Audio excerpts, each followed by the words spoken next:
Hello mga kablogs, mga barkada, kaibigan.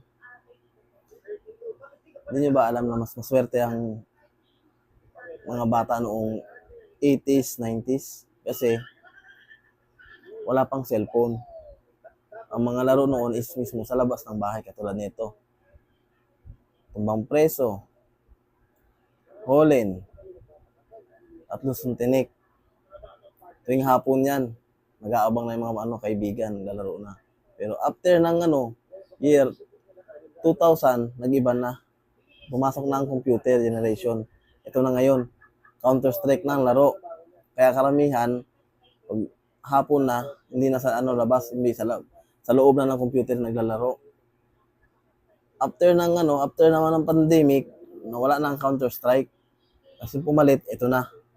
Ito na ang cellphone. Kaya ito na ngayon ang laro ng kabataan kahit sa loob na ng bahay. Kaya maswerte pa rin talaga yung mga batang 80s saka 90s na naka-experience ng ganyan laro. Kaya nakakamiss talaga balikan ng nakaraan.